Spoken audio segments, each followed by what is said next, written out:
This is the house of Kehinde and Bukola Fatinoye, who were murdered on New Year Day. The assailants killed the husband and the wife before setting them ablaze. Those who attacked them after setting their house ablaze took him and the son of the Fatinoye to the Ogun River Bridge and pushed them into the river with their hands tied. They survived everything life threw at them, until the person they trusted most decided their time was up. A respected couple, Kehinde and Bukola Fatinoye, welcomed the new year with hope, surrounded by the warmth of their faith and community. But just hours after they stepped into 2023, their lives were taken in a way so brutal, so chilling, that it left an entire nation in shock. It was the first day of the year, the world kept moving, but for one couple, everything was about to change. A day that started with routine, ended in horror. In the early hours of January 1st, 2023, a horrifying scene unfolded inside the Fatinoye residence in Abeokuta, Ogun State, Nigeria. Their home, once filled with prayers and celebration, became the site of a gruesome crime. Flames engulfed the building, but when the fire was finally put out, the true horror was revealed. The bodies of Kehinde and Bukola were found inside, the marks of a violent struggle clear even in the devastation. And this was just the beginning. Their only son, Orelua, was missing. Along with another young man, he had been taken from the home, bound, beaten, and thrown into a river. One of them survived, and when he spoke, the truth that emerged sent waves of terror through the community. Who would do this? Who had the rage, the motive, the cruelty to wipe out an entire family in a single night? The answer was unthinkable. The trusted family driver, a man they had relied on, had turned on them in the most savage way imaginable, and it all started with a request they refused. This is the horrifying case of Lekan Adekambi. Kehinde and Bukola Fatinoye were the kind of couple people looked up to, not just for their success, but for the way they carried themselves, with dignity, warmth, and an unshakable sense of faith.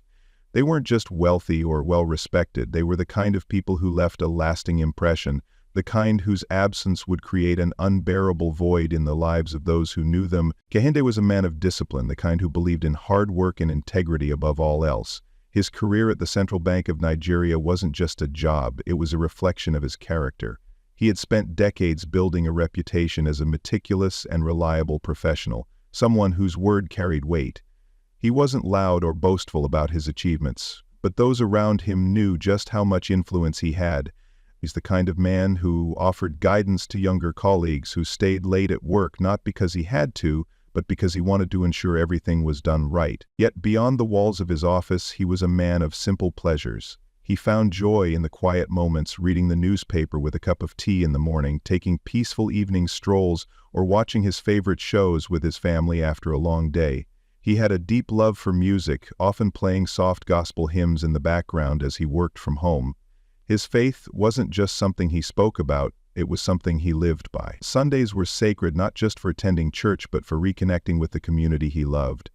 Bukola was just as remarkable in her own right. As a senior staff member at the Federal University of Agriculture in Abeokuta, she carried herself with grace and intelligence. She wasn't the kind of woman who demanded attention when she walked into a room, but people noticed her anyway.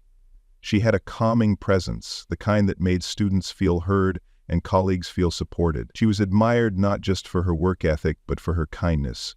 Always the first to offer a helping hand, the one who remembered birthdays and made sure celebrations felt special. At home, she was the heartbeat of the family. Despite her demanding career, she found a way to balance everything, ensuring there was always a home-cooked meal on the table, making sure Kehinde never left the house without a neatly ironed shirt, and, most importantly, being a pillar of strength for their only son, Orelua. Orelua was their pride and joy. A young man with a sharp mind and an even sharper ambition, he was the kind of son parents dream of raising. He was pursuing his education with the same drive and discipline that his parents had instilled in him. Though he carried the expectations of his family, he never saw them as a burden. Instead, he embraced them, determined to make his parents proud. But Orelua wasn't just about academics. He had a fun, playful side. He loved football, could spend hours talking about his favorite teams, and had a knack for making people laugh. Friends described him as someone who always knew how to lift the mood, the kind of guy who could turn a dull evening into a memorable one with just his energy. Despite their busy lives, the Fatinoyes made sure to create time for each other. They weren't the type of family that drifted apart as careers took over. They prayed together, ate together, and spent weekends catching up on everything that had happened during the week. They had traditions. Friday nights were often spent watching movies, Sunday afternoons were reserved for extended family visits, and no matter how busy life got, Bukola always made sure there was time to check in on everyone. They were, by all appearances, a perfect family, not perfect in the unrealistic sense, but in the way that truly mattered. They loved each other, supported each other, and had built a life filled with meaning. But as they entered 2023, they had no idea that someone close to them harbored a grudge so deep that it would lead to the most unthinkable betrayal. There were no signs, no obvious warnings, at least none they could have seen. The Fatnoyas had always been generous, always ready to help those in need. They didn't live in fear of the people around them, and why would they? They had built their lives on trust, on the belief that kindness was always repaid with kindness. But in the shadows, resentment was growing. Someone in their midst, someone they had welcomed into their lives, was watching, waiting, calculating. New Year's Eve should have been a celebration, a time of gratitude and new beginnings. But for the Fatinoyas, it would be the last night they spent together as a family. The night air in Abeokuta carried a quiet chill, the kind that made people gather closer, seeking warmth in the company of loved ones. It was New Year's Eve, a night meant for reflection, for celebrating the past and welcoming the future with open arms. For the Fatnoys it was no different. They had spent the evening together, sharing laughter, exchanging stories, and offering prayers for the year ahead. The house was filled with warmth, a home built on years of love, hard work, and faith. But outside that home, beyond the safety of their walls, someone was simmering with resentment, someone who had spent years in their service, watching, waiting, resentful of their success, of the ease with which they carried themselves, of the life they had built. That person was Lakan Adekambabi. To anyone looking in, Lakan was just a driver, a man who had spent years behind the wheel, taking the Fatnoys wherever they needed to go, always present yet invisible.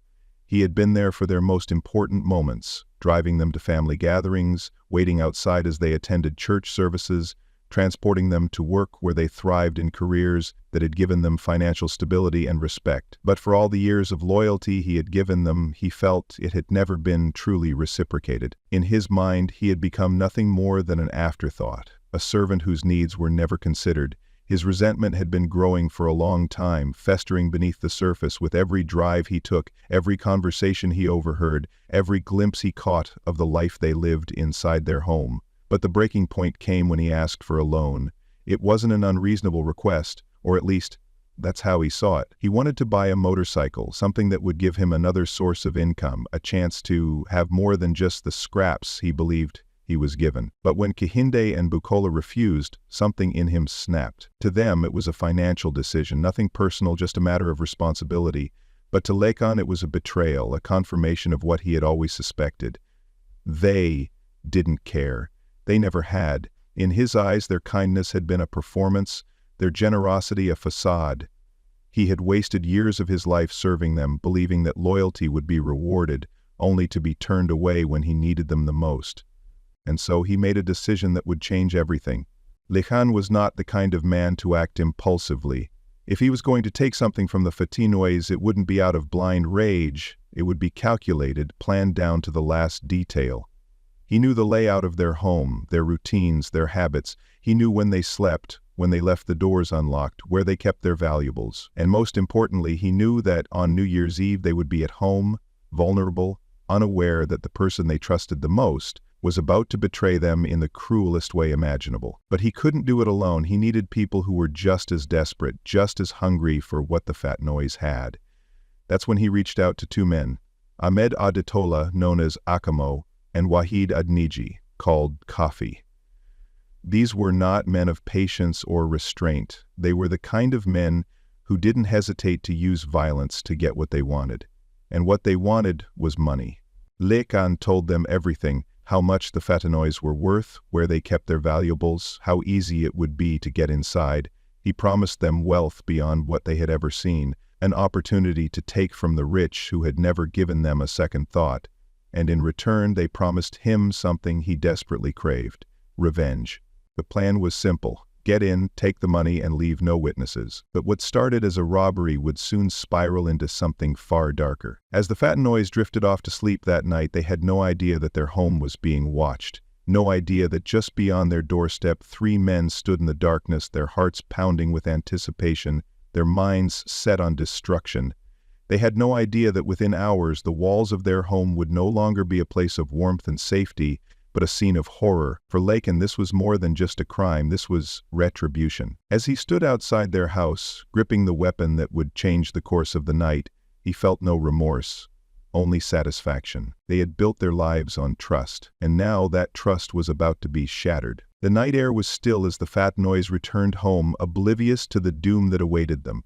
The streets of Abeokuta were quiet, except for the distant sounds of fireworks and the occasional burst of laughter from late-night celebrations. The couple had just spent hours in church, offering prayers of gratitude and hope, never once suspecting that their final moments were drawing near. Inside their home, everything was as it should be. Their son Oleoluwa and their adopted son Oloruniomi Felix were already settled in, unaware that danger lurked just beyond their doorstep. Their dog, an imposing Alsatian, would have been their first line of defense, but it did not bark. It had no reason to. It knew the scent of the man standing at the gate. Lakin had been a familiar presence in this house for years. To the dog, he was not an intruder, he was family. With the animal silent, the plan moved forward effortlessly. Lakin and his accomplices crept toward the house. Their movements rehearsed. Every detail had been thought through, every possible scenario planned. They knew which doors were most vulnerable, which windows could be pried open. Within moments they were inside. The first sign that something was wrong came too late. Kiende stirred in his sleep, sensing a presence in the room, but before he could react, rough hands seized him. His wife Bukola woke to muffled grunts and the sickening sound of fists landing on flesh. Before she could scream, a hand clamped over her mouth. The attack was swift and brutal. The couple was dragged from their bed, their bodies hitting the cold floor. They struggled, but their captors were relentless. Rope was produced, their hands bound behind their backs. Bukola's cries were stifled by a cloth shoved into her mouth. Kehinde fought, his strength fueled by desperation, but the numbers were against him. Lekin stood over them, watching. For years he had been the one obeying their orders, taking their instructions without question. Now he was the one in control. His voice was cold when he spoke. "Where is the money?" Bukola shook her head, eyes wide with terror. Kehinde tried to reason with them, but reason had no place in this room. The intruders ransacked the house, searching for cash, for valuables, anything they could take. But the Fatinois were not a couple that kept large sums of money at home. Their wealth was in the bank, in assets, in things that could not be taken in a single night. If you're enjoying this story, hit subscribe button and be part of the conversation where we dig deep into the most shocking and mysterious cases together. Their refusal to produce money only fueled the attackers' rage. The first knife strike was meant to intimidate, to remind them that this was not a game. But the moment blood hit the floor, something changed. The men lost control. The violence became unrestrained, fueled by frustration and fury. The Fatinois were stabbed repeatedly, the blade carving deep into flesh, their blood pooling beneath them. Bukola's eyes pleaded for mercy, but there was none to be found. The house, once a place of warmth and love, became a scene of horror. The walls bore witness to their suffering, the floor stained with the final moments of their lives. But even in death, the killers were not satisfied.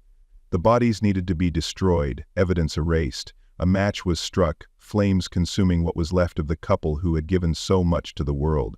But the horror was not yet over. In another room, 2 young men trembled. Oleoluwa and Felix had heard the commotion, the sounds of struggle, the screams.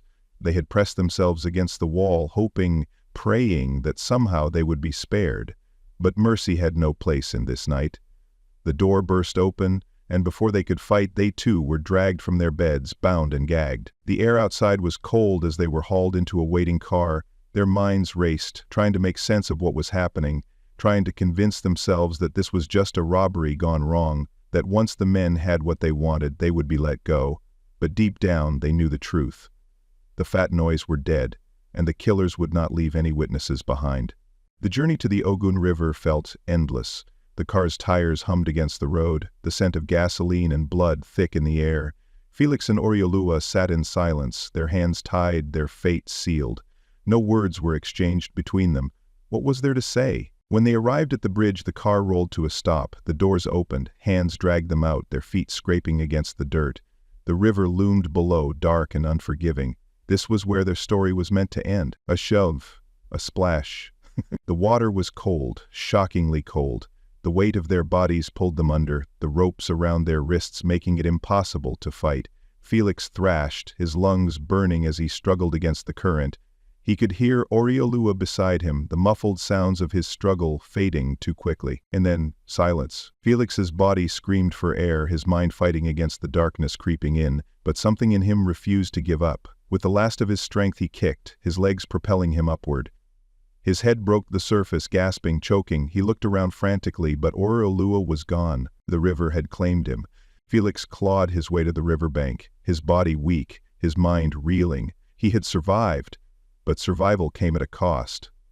The memories of this night would never leave him, the faces of his family, their final moments, the blood, the flames. It was all burned into his mind. And as he lay there shaking, he knew one thing. The killers thought they had erased every witness. They were wrong. A few hours after the attack, as the first hints of dawn crept over Abakuta, the flames that had engulfed the Fatinoye home had begun to die down, leaving behind only smoldering ruins. Neighbors had gathered in stunned silence, their faces illuminated by the eerie glow of the wreckage. Some whispered prayers, others simply stared, struggling to process the horror that had unfolded in the house they had always known to be filled with warmth and kindness. When the firefighters arrived, they worked quickly to extinguish the remaining flames, but the damage had already been done. It wasn't long before the first responders made the grim discovery inside: the charred remains of Kihinde and Bukola, their bodies unrecognizable. The sight of them sent waves of grief through the crowd outside. People wept openly, others shook their heads in disbelief. How could such a brutal crime happen to a couple so beloved? At first, authorities had little to go on. The fire had destroyed much of the evidence, and there were no immediate suspects. But when police learned that the Fatinoy's son, Oriolua, was missing, the case took on an even more sinister tone. A citywide search was launched, with officers combing through the surrounding neighborhoods, hoping to find any trace of the young man. What they didn't yet know was that their biggest clue was already making his way toward them. Felix had spent what felt like an eternity in the freezing waters of the Ogun River. He had barely survived, dragged under repeatedly by the strong current, his limbs growing weaker with every passing second, but sheer willpower had forced him to keep fighting. Somehow he had reached the shore, collapsing onto the muddy bank, gasping for air.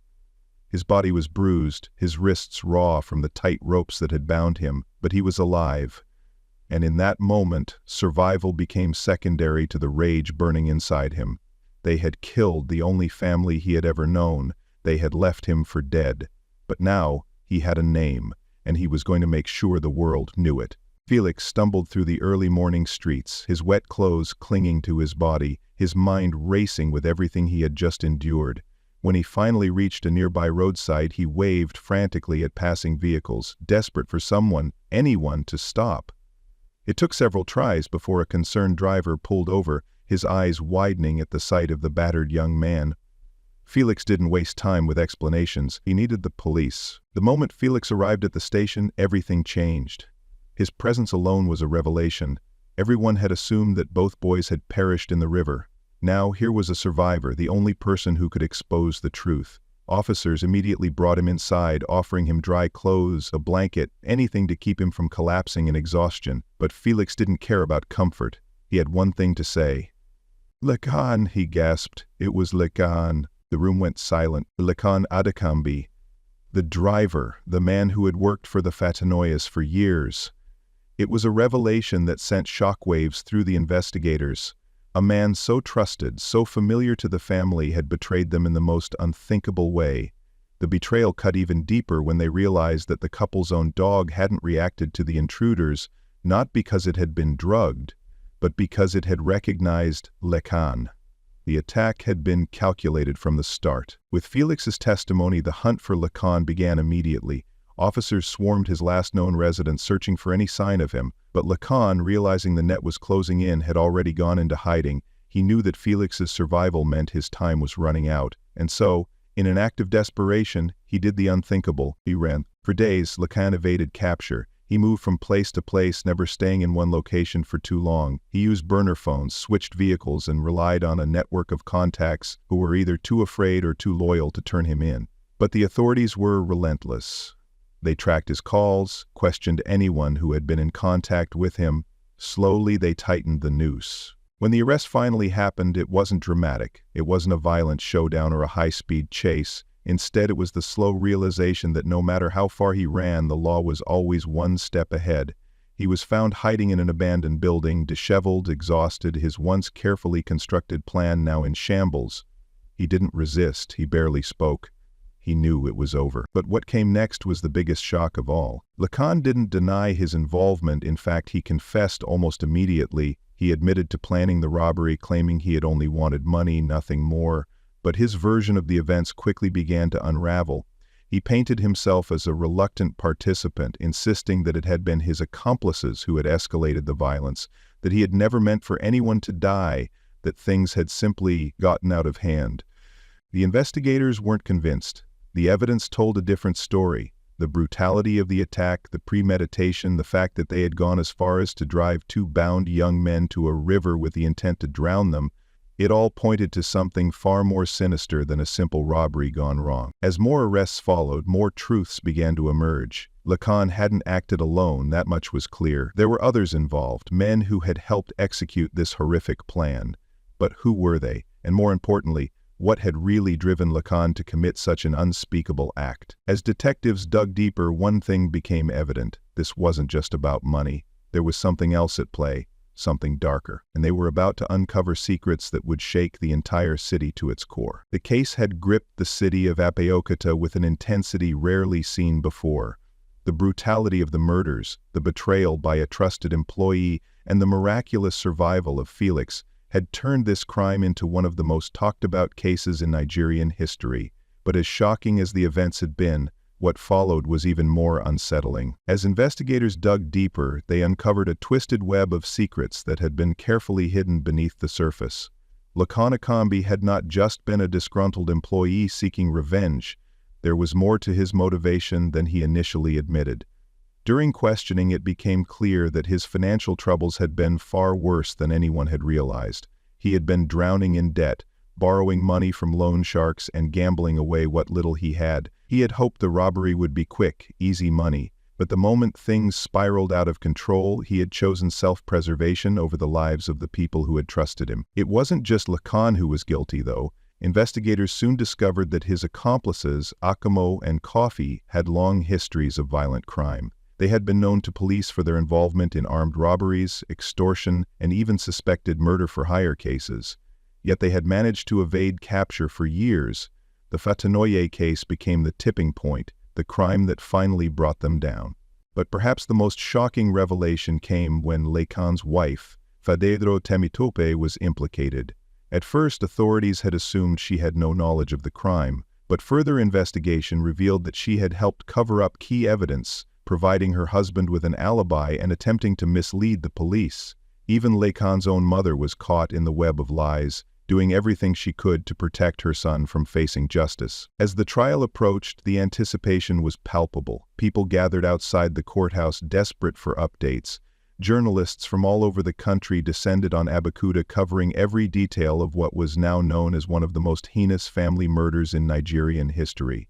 Inside the packed courtroom, the atmosphere was tense. The lead prosecutor, Rotimi Jacobs, was known for his unrelenting approach to justice. He had built a reputation as one of the toughest prosecutors in the country, and this case was no exception. With a sharp eye for detail and a commanding presence, he meticulously laid out the facts before the court. He described in vivid detail how the Fatinoys had suffered, how the crime had been premeditated, and how the accused had shown no remorse for their actions. Felix's testimony was perhaps the most powerful moment of the trial.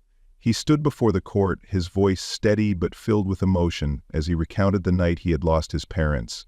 He described how he had pleaded for his life, how he had felt the ropes tighten around his wrists, how he had been thrown into the river like an afterthought. The courtroom fell silent as he spoke, the weight of his words pressing down on everyone in attendance. The defense tried to paint a different picture. They argued that Lacan had never intended to kill the Fatinoys and that his accomplices had acted independently. They tried to appeal for leniency, claiming he had been driven by desperation, not malice. But the evidence was overwhelming. The brutality of the crime, the planning, the attempt to eliminate all witnesses. It was clear that this was not an accident or a crime of passion. This was a cold-blooded execution. When the judge finally delivered his verdict, there was no hesitation. Lacan, Akamo, and Coffey were found guilty on all counts and sentenced to death, either by hanging or lethal injection. The sentence sent a wave of emotions through the courtroom. Some wept with relief, others with sorrow. For the Fatinoye family it was a small comfort. Justice had been served, but it could never undo what had been done. Lacan's wife, Fadero Temitope, was sentenced to 4 years in prison for assisting in the crime. Though she had not been directly involved in the murders, her actions in covering up the crime had made her complicit. Lacan's mother received a 1-year sentence for trying to mislead the police. Outside the courthouse, the city of Abeokuta buzzed with the news. People gathered in groups, discussing the trial, the verdict, and what it all meant. There was relief, but there was also a lingering sadness. The Fatinoys had been pillars of the community, kind, generous, and well-respected. Their absence left a void that could never truly be filled. As the case came to a close, Felix made a decision. He would not allow this tragedy to define him. He would honor his parents' legacy by living a life they would have been proud of. Though he had lost everything, he refused to let the darkness consume him. The Fatinoye home, once filled with love and laughter, now stood as a painful reminder of what had been lost. But, in the end, justice had been served, the killers had been held accountable, and while the wounds might never fully heal, there was at least some measure of closure. What do you think? Should justice always be an eye for an eye, or do you believe in second chances? Let us know in the comments. If you believe that no innocent person deserves to suffer like this, subscribe to the channel. Only those who think brutal killers should go free will ignore this.